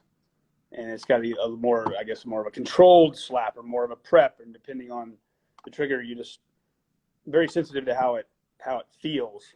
That's one thing I think a lot of people don't understand with the guns. Is I've always put a lot of effort and a lot of work into getting my triggers just how I like them. It's not a matter of just put this part in and it's good. It's like hours of taking the gun apart, putting it back together with different parts, and just getting the feel just right. And it just like makes me want to honestly pull my hair out a lot of times. And now I'm not really competing so much. I'm not as worried about that, but more when I was. It's just you're trying to get it just perfect, and then you get it perfect in 2,000-3,000 rounds, and it starts to change, and then it's annoying. So that, but at least with the Glock, it was very hard. It is very hard to get him just perfect. Yeah. How long did it take you to perfect that, to find that perfect recipe with your trigger? I don't even know that I ever got perfect. It's just I became pickier and pickier the more time went on, and I did become that. So that in a way, it almost got harder because I became more picky. But I don't know, little by I just learned little things here and there as I went that I could do internally, like just gunsmith wise, to get the triggers a little bit better. Because I started out in the beginning, I just like threw a minus connector in there and shot the gun. And then, if you do this and you do this, and then, and all these different, I could probably list 8 or 10 different things internally that you can do. And yeah. So it's just, it all depends on how far you want to take it. You find those now things. That I'm shooting more, I say stock guns, but I'm shooting, like the gun I've been shooting most of this year, it's a Glock 35, like 40, because I have a lot more 40 ammo sitting around. And it's actually fairly stock. But I'm not trying to win a world championship with it either. So it just depends on what you're trying to do. Yeah, I found myself when I first started like getting into how to work the triggers and change them and stuff. I was shooting 2011s just out of the box for a while before I realized you could, change the take up and the reset and all that other shit. And then once that world opened, I was like, oh, holy shit. And now it's to the point where when I get a new open gun or something, I can just do and get it right. And I'm just like, all right. I do think with it, because I shot 2011s for 3 years before I shot Glocks, and it's, just by the nature of the gun, it's a little bit, the triggers didn't hold up very well for me, but just to get a trigger that actually feels, to have 3 or 4 guns that the trigger feels the same, I think is a lot easier to do with a 2011 than with a Glock. Getting 3 or 4 Glocks to feel the same is harder, just because there's so many other factors. And I never paid much, like pre-travel and over-travel. Honestly, I don't care about those as much. I like the stock amount of pre-travel and over-travel. It's just it's the weight of it and how it feels when it breaks. That's what I care about. And so that's really that's all I'm messing with when I'm doing my triggers. Yeah, I changed my my over-travel and my reset, but I'm more worried about that snap feeling when the trigger breaks. I want it to. Yeah. I want to feel a actual snap. It's light. It's 1.5 pounds, but I want to feel that break. Yeah, and it's so much what you're used to. Like it can be more of a break. It can be more of a roll. It can be a little more mush. It can break earlier on in the trigger press. It can break at the end. And it's honestly whatever gun I'm shooting. You shoot a gun that's one way for 2 weeks, and you pick up a gun that's kind of the opposite, and it's not going to feel right away, and vice versa. Yeah. So a lot of it's just what you're used to shooting. Yeah. Somebody asked, what drills would you recommend to get faster at distance targets, partials in particular? Well, I mean, obviously, I don't know about specific drills. Like if you're going to want to be better at partials at distance, and you got to practice partials at distance, and you have to push. A lot of it is more. It's not nearly as much what drills as in how you practice and actually pushing yourself. A lot of people just don't push themselves enough. They're just, everybody's like, well, go, get your hits and speed will come. And it'll come to a certain point and it won't come anymore. And the only way to go faster is you got to push it and go faster. You're going to do shitty right away. You're going to have terrible hits, but you got to log a certain amount of time at that pace doing it. And then when you go back to the other pace, it's fast. I always give the example. It's like if you do a drill at 5 seconds, and that's your normal pace. Now you got to do it in 4. You can do it in 4. You're going to have terrible hits at 4, but you got to do it in 4, do it in 4, do it in 4. Eventually, you're going to have to go back to 5. And, okay, I got to go back to 5. I got to get my hits. And you do. And now it feels like 5, but the timer says 4.5. The difference between 4.5 and 5 is 10%. That's the difference sometimes between winning nationals and being 13th. That's huge. So it's not as much necessarily which drill. Like set 5 partials out there at do a El Presidente at 20 yards with partial targets. That's a good drill. Something like that, and work that and see what you can get that down to. Or a lot of people get real wrapped up on which drills, and it's way, in my opinion, way less important which drills you're doing, and it's how you're doing them. It's the philosophy and of how you're doing them, and are you measuring it? Are you pushing yourself? I would do a lot of classifiers back in the day more. Like go on the USPSA website. There's probably 50 of them or however many there are, and you just look at the diagrams and pick a couple out and go out, and you want to practice partials, pick some of them that have longer partial shots, and go out and shoot that, and then see where you stack up. That's the thing with those is it's measurable, right? You can go out and you can shoot them. Okay, this is I'm shooting a B class run. I want to shoot an A class run. So now I gotta do this in half a second faster or whatever it is. And just being very measurable about everything that you do and analyzing it as opposed to just blasting and shooting a lot of rounds. I would do a lot of 25-yard build drills. I would do a lot of those. I mean, that's good for that. And if you can do that on a full target, you can do it on a partial target. I would practice a lot of, the 25-yard, just the regular no-shoot target where it's covered up about half the A zone. I would do a lot of that at 25 because you'll find some harder shots than that, but on average, a partial target at 25 is one of the harder shots that you're going to see in a USPSA match. And if you can regularly do that and just get them on the brown, get the hits, the vast majority of the time, then you're in pretty good shape as far as going to a match. So, yeah, a lot of partials at 25. It's a lot of good little golden nugget there. Yeah, I always try to equate it to people as like driving. Like when you first started driving, 80 miles an hour on the freeway felt fucking insane. Yeah. And now you do that no problem. And then the first time you go 150, you're like, what the hell? And then you do that enough, it becomes like going 80 on the freeway. And then it's like Formula One drivers, man. You can't just step into a Formula One car and go buck 85 around a corner without shitting your pants. Whereas those guys do it, while smoking a cigarette and drinking a cup of tea, Yeah, it very much is all about getting used to, that pace. And that's just shooting fast in general. And you get outside the competition area where a lot of people don't push speed. It's just, it's rare for people. Like there's a lot of guys that they've shot their whole life. They've never really shot at speed. Yeah. They've shot thousands of rounds in their career or whatever, but, they're never faster than a 50 split, like at actually any kind of real distance where they're aiming. And so it's just like driving. You drive forever, but if you've never gone more than 80, then you're not going to be used to it. So you got to get out of your comfort zone and push yourself faster, period. That's the biggest thing until that becomes just more normal. Yeah. It's like driving a Miata around a track and then go hop in that Hellcat and hammer that throttle coming out of a corner and watch your asshole pucker. Yeah, that would be a little different too. Yeah. So so you have a Hellcat, obviously. Yeah.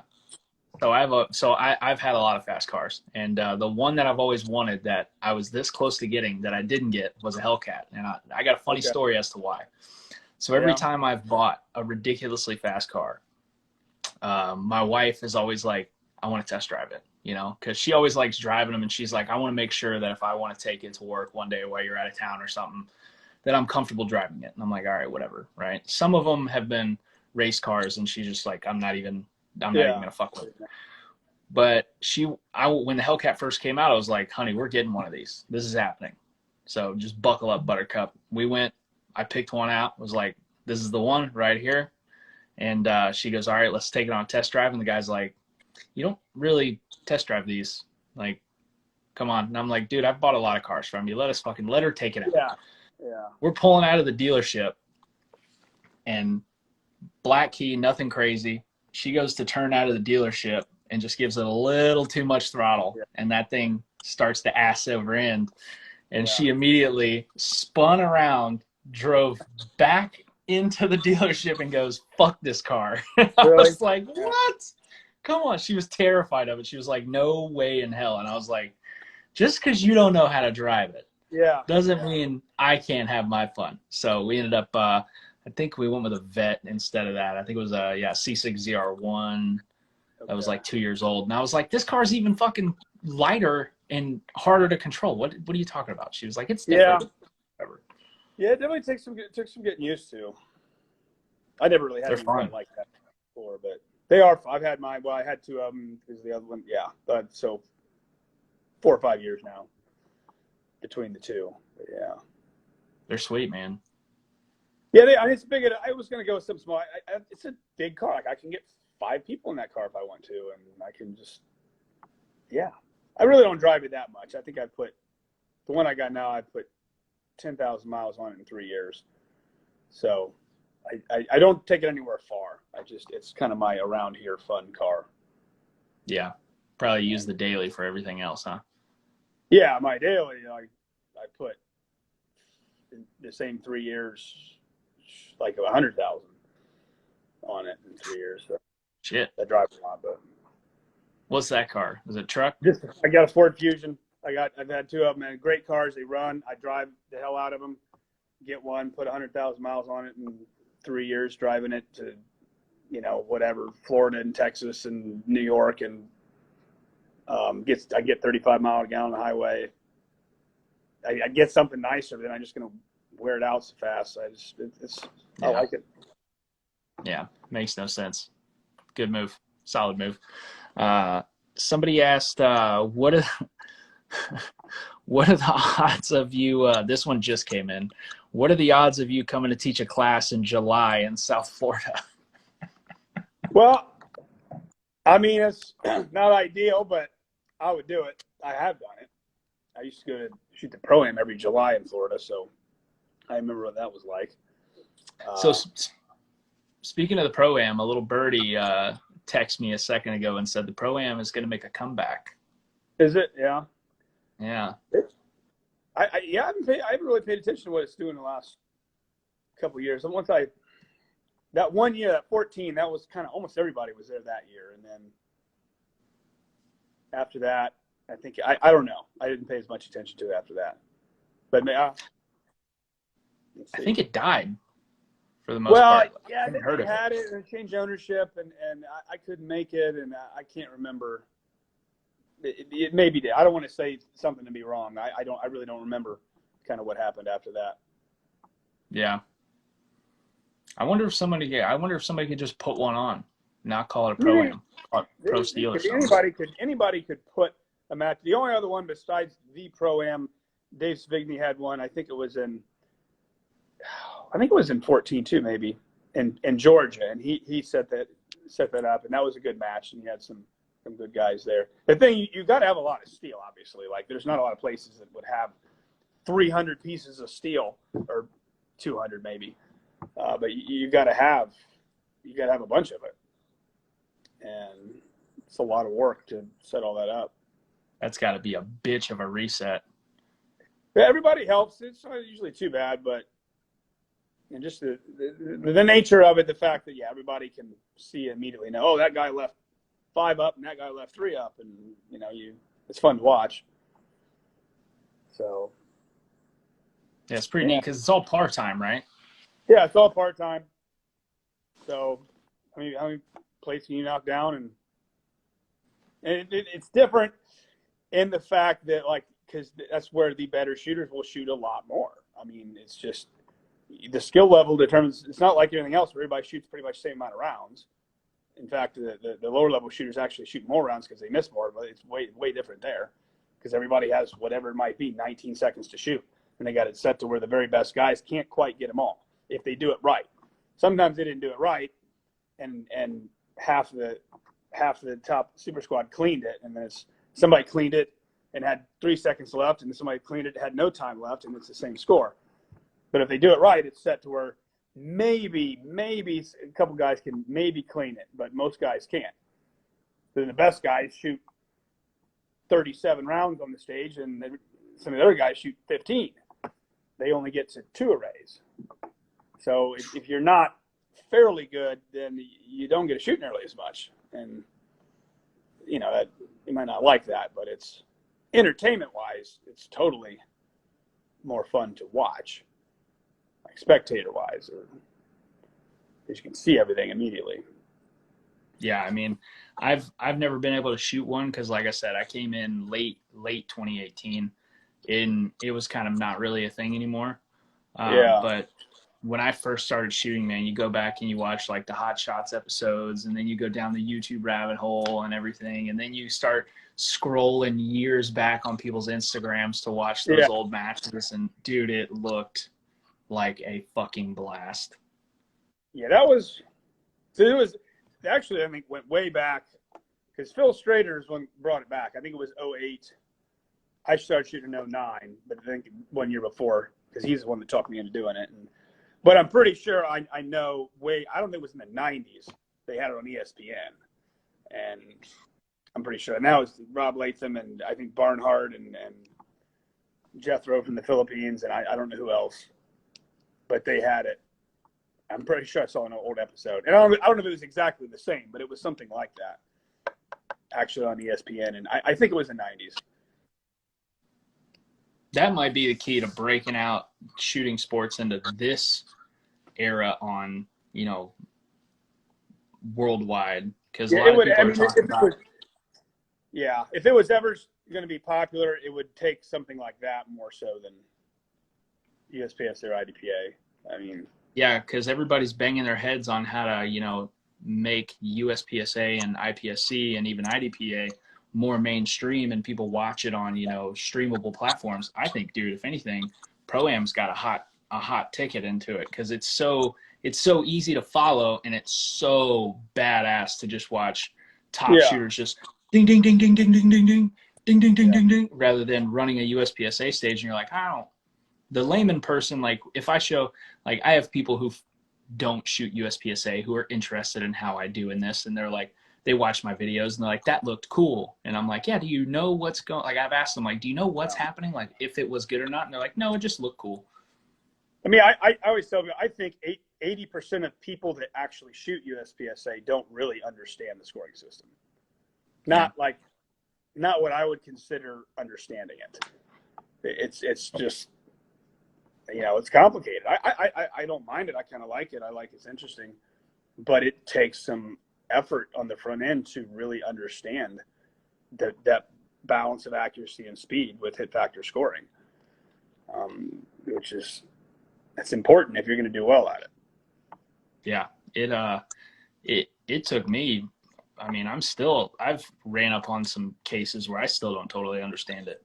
You know? I mean, I've been in some matches where we'll have a stage where there will be, three no penalty mic targets, and people are debating on whether it's worth it or not. And then you get one guy who totally understands the scoring system who will come over and break down the math, and you're like, holy shit. All right, do what that guy says, I guess. It's all about, we explain it to people and they know, okay, yeah, you're losing 2 points if you shoot a C or 4 if you shoot a D and all this. But well, what does that mean though? What does that mean in time? Not just points, what does it mean in time to shoot a C instead of an A, or the no shoot, to not shoot this disappearing target? And so that's the part to understand, which is based off, hit values. I always thought of it as the fraction. Whatever your hit factor is, just think of that. I mean, that's how many points are worth a second. So put a fraction on it, and it's just, if it's a 10 hit factor, 10 points worth a second, but 1 point is worth a tenth of a second. And then 2 points, you shoot minor, shoot a C, and something that's 2/10 of a second. So if it takes you more than 2/10 of a second, to shoot that A instead of a C, then it's not worth it. That's the difference. And then that's the hit factor changes. Obviously, if it's a 10 versus if it's a 5, you're shooting minor, you're shooting major. It's always different. So you have to know that and understand the pace. I had 2 different paces. The IDPA pace, actually 3. The IDPA pace, the USPSA minor pace, and the USPSA major pace. Different pace, different levels of aiming, and to be able to bounce back and forth between those. That's kind of that took me a while to really get that. Like to flip a switch in my mind. Okay, I'm shooting IDPA. I have to have these hits. I have to, and then just go at that pace. Versus the next day, okay, I'm shooting USPSA. I got to go at this pace, and just to be able to just do it. Versus most people, they just kind of have one gear. They have the gear they're used to, and that's the gear they go. And it may not be the best for how it's going to be scored. with whatever Yeah. they're shooting. So Yeah, absolutely. And so that much. pace is important. Yeah, you got to know. You got to know your abilities and what pace is going to get you the best score, the best performance. It's not a competition only thing. And so many guys, they think that, well, it doesn't matter if you're competition. If you're not, you're trying to have your best performance. And this is what we're doing today. And boom, make it happen. And so that's a whole skill set in and of itself is understanding that, aside from just being a good shooter and doing all the fundamental shooting stuff right. Yeah. Understanding that stuff. So Yeah, I mean that's a huge skill. That's and it goes big time in USPSA because you have some stages where the points are going to be significantly more important than time, and vice versa. You're going to have some stages where you can afford some Charlies and possibly a Delta, whereas on some stages a Delta will drastically change your score. 2 of them, 3 of them kills you. Yeah, and you have to know what that feels like. What does it feel like when you're shooting it's just finding that pace where, okay, I'm going to go this pace and I'm going to shoot mostly alphas. I'm going to probably have a few Charlies. That's going to be, sometimes I might not hardly have any. Sometimes I might have, a little more than a few. But it's going to feel this way. And if I shoot a Delta or if I miss, like, I'm going to feel that. Like, I know what that feels like. I'm going to correct it and just know the pace that's going to get you those level of hits. 90% of the points or 95% of the points right in there. And just being able to call your shots it can be a bit complicated. It's huge. Well, we'll do one more listener question and then we'll get to the fun stuff and start wrapping it up. Okay. Somebody asked, what is your idea on how important dry fire is? I mean, I think it's very important. I've always said that.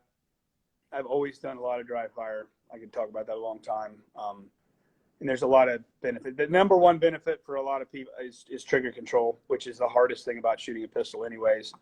I always spend a lot of time on that with people, especially shooting a Glock, shooting something that's a lighter gun with a little more of a double action type trigger.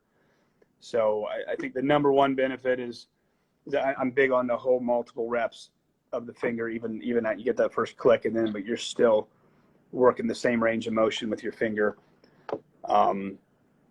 So that's very important. Just the manipulation stuff, the draws, the reloads. If you really want to be good at that, for every one you do in shooting real rounds, you're doing 8 or 10 in dry fire. I really think if I could know the number for every live round I've ever fired, I've probably mimicked that live round 8 or 10 times in dry fire. And to me, I don't care who you are. When you live fire, the gun is exploding in front of your face, and it's distracting you from minute little things that you're doing wrong. And if you're doing it in dry fire, if you're doing it right, you can see those things. You can be aware of those things you're doing incorrectly, and you can improve them. By all means, you obviously have to shoot the gun a lot too, because there's things you can only get out of live fire. But there are a lot of things you can get out of dry fire if you understand it and if you're doing it the right way. If you're doing it realistically, it matters way less what you do and way more in how you do it. You see a lot of people shoot. I see them dry fire. I'm watching them dry fire. They look like they're playing with a toy gun. You can tell they're not really accounting for what that gun would really do if it were going off. Usually they're not gripping the gun hard enough. And they're going way faster. Like, I can do a El Prez, in 4 seconds in dry fire, but I've never done it better than 6 seconds in live fire. That's because you're doing it wrong. It should be the same. And it's like the quick thing I would say, it sounds kind of crazy to people, but I always say it in classes. Like, if I'm here in my house, in my garage, or whatever, dry firing, I know the gun's empty. I've checked it a bunch of times, but in a crazy sort of way, I'm trying to convince myself that I'm actually going to shoot real bullets in the wall of my house. If just a very small part of my brain can almost believe that, then I'm going to do it the same. My focus is going to be the same. I'm going to draw that gun. I'm going to bear down on that thing like it's really going off, squeeze it just as hard, look at the sights the same, work my finger the same. That's called being mentally connected. 10 minutes of practice being mentally connected is better than an hour of going through the motions. And you can explain that to people, just exactly what I said right there. But it's up to people to kind of figure that out on their own. Figure that out on their own for them to be able to really get it and do it correctly. And some people get that and some people don't. And that's about all I can say there. It's just some people never really get it. Just to me, it's all dry fire is boring or whatever people say. Getting better is not boring. And if you can really prove it to yourself that it gets you better, which I was able to do, that's when it became, not boring. And I just, and you obviously you can always do it anywhere, anytime, any place. It's a familiarity is what it is. You just pick that gun up. It's got to feel a certain way in your hands. And I can go a week or two in between actually shooting, but I try not to go more than a couple days without at least having that gun in my hand and just pointing it out and, at the very least, just picking it up and swinging it around on some different targets. And dude, I mean, there's stuff that you can work in dry fire that I feel you can work better than in live fire. Like transitions. Transitions are huge. Being able to be at one target and be able to break the trigger and get to another target and confirm you're on that sight picture you were trying to achieve is huge in dry fire. That definitely is. Visual, especially with iron sights, because it's so easy. It's so easy to, when you're nervous, when you're under time, to overlook and just not look at the sights on the target when you should be. But when you dry fire, there's nothing happening at the target, so it's easy to, I'm swinging around between all these targets, seeing sights in the target, sights in the target, sights in the target. I do that hundreds of times, thousands of times. It's going to carry over better when you actually shoot the gun. You're not going to be as tempted to just, oh shit, I just shot 8 shots at 4 different targets and I didn't really see the sights. I just pulled the trigger and looked at the targets and I had shitty hits. And that it happens less if you put the time in doing it in dry fire. Yeah, absolutely. Absolutely. That's, in my opinion, probably one of the most important aspects of getting better at shooting, if not the most important, is dry fire. Yeah, I've always thought so. And some people are bigger on it than others, but I'm definitely very big on it, and I always have been. Yeah. Hell yeah. Well, we'll get into some of the fun stuff we do towards the end of these things. So we got the World Shoot coming up. And you've obviously been around in shooting since Moby Dick was a minnow. So if anyone's going to know the answers to these, you would. We're going to go with your picks. Who are you picking to win the World Shoot in each division? Well, that's a good question, I suppose. And I guess it depends on who I know is shooting too. But yeah, sure. I'll which one? All right, we'll start with production. Boy, I'm trying to. So I mean, I'm just basically going off kind of who I know has shot it before, and so production. Man, well, Ben's not shooting. I'm pretty sure he's not shooting it. If I had to, well, I don't know who's from the U.S. I guess based off the last time, remember that Russian Ben won it by, I think 2 points or whatever it was. It wasn't very much. Maybe it wasn't 2 points. The last one, whoever the Russian kid was that got second last time in France. Oh yeah, I don't know his name. Oh, just slipping my mind, man. But it was I think it was 4 points. It wasn't very much. Yeah, it was very close. And he was young. I would like to see one of the U.S. guys. I'm saying who's on the team? Jacob Etherington. I think he's probably. Etherington's probably going. Who else would go from the U.S.? I was thinking who's on the team. Mason Lincoln, I think, is going. I think Mason's. Yeah, I was thinking Jacob and Mason, and who else is on the production team for the U.S. I looked at the list a week or two ago, and I can't remember everybody. But that's what I would think with production. I don't. All right. What about standard division? I mean, standard. Man, I would say the two that pop into my mind are Nils and that Filipino kid. I mean, I would, if I had to bet money one way or the other, it'd be hard to bet against Nils. So Yeah. I mean, I think Shane. I'm trying to think who else. Shane and Blake and Nils and Manny, I think maybe are the standard team, I believe. Yeah. So I mean, it could be one of those guys, but yeah, I mean, I would probably say Nils. Nils is very hard to bet against. And when you get, I think it's 6 days of shooting. That's a long fucking time. And his experience and his ability to just keep it together. Yeah, we shot the 14 World Shoot before. It was me and Nils and Dave Savigny and Manny were the team, the standard team in 2014. And Nils won. I got second. Me and Dave was third, but we were very close. I think Nils got me by like 30 points or something, 30 something. Maybe it was more than that. I think that's what it was. Yeah. So I would say Nils for standard, and then open. Is Eric shooting open? I don't know. No. I mean, Christian, man, I'd like to see Christian win it. I don't know if Eric's shooting, I think it would be Eric and Christian. You know, could go either way. That's what I would know about open. I know Christian shooting. I'm trying to think who was on the team, but I was curious. Eric is talking about shooting production or open. That's kind of what I would think.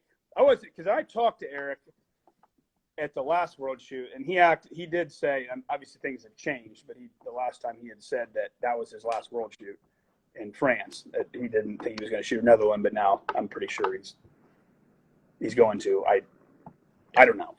I assume I have a feeling he's going to be shooting those things until he can't walk. I mean, he's only won 6-7 in a row or whatever it is, I think he's won every year since the Philippines in '99, if I remember right.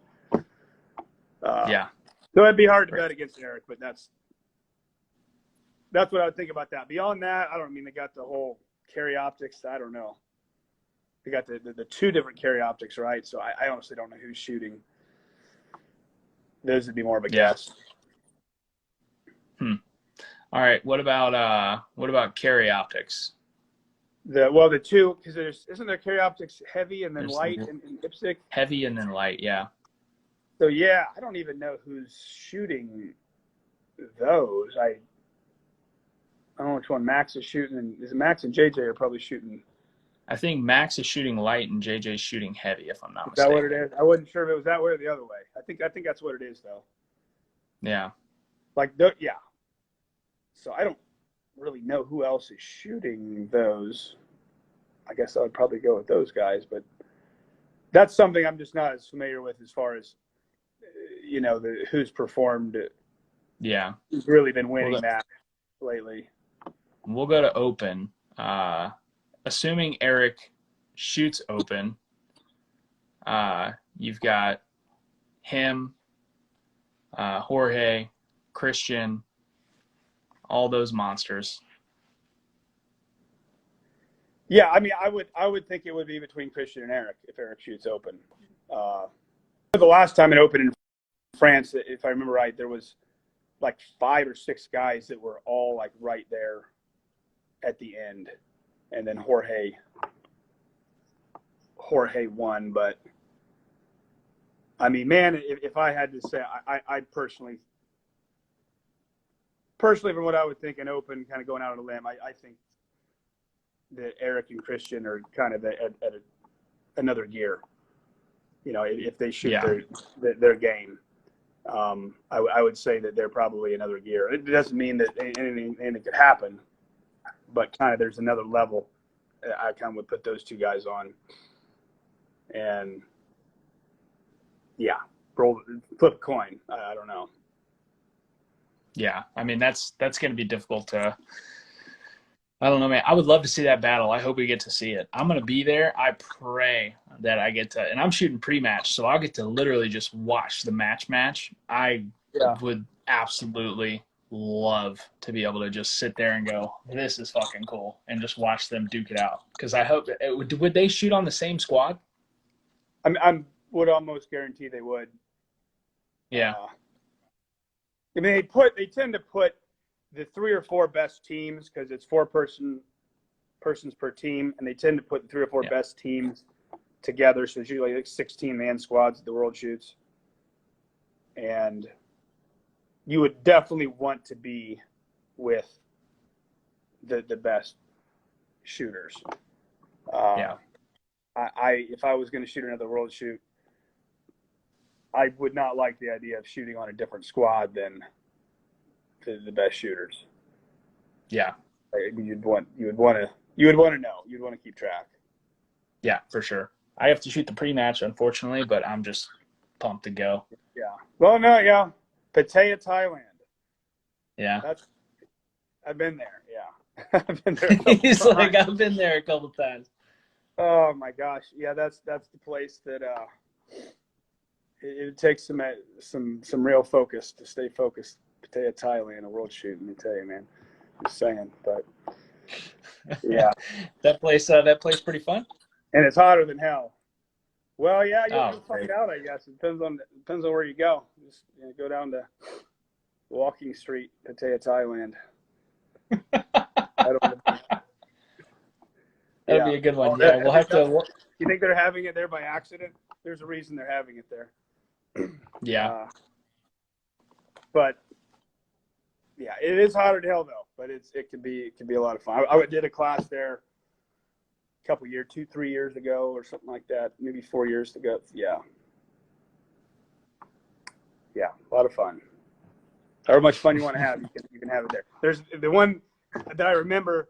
There was a T-shirt when you're walking on Walking Street. There's a bunch of things, but it's just something that stuck in my mind. And there's a T-shirt that I should have bought it. It said, "Good guys go to heaven, bad guys go to Pattaya." I thought that's a pretty good one there. That's a pretty good one there. I'll have to get with you about some fun stuff to do in Thailand. Yeah. Well, yeah. You let me know. I could give you some ideas. Hell yeah. Well, dude, we're about to hit the 2-hour mark. Feels like a good place to wrap it up. And this was awesome, man. I hope you want to come back on here. We'll have to do this again for sure. Yeah, no, I definitely could, man. I'm always open to this kind of stuff. Find the right time, and it's not a big deal to me. I just get on and I'm to the point I just talk and say whatever. I don't think too much about it, and that's the way I want to live. So. Hell yeah, it's all dude. good. Yeah, it's a pleasure. We can do it again sometime for sure. Hell yeah, man. Well, I can't thank you enough for coming on here. Is there anything you want to say before you come off? Anybody you want to shout out? Any sponsors? Anything like that? I mean, I guess I've got Burn Apparel and Glock Triggers. A couple companies have really been good to me a long time.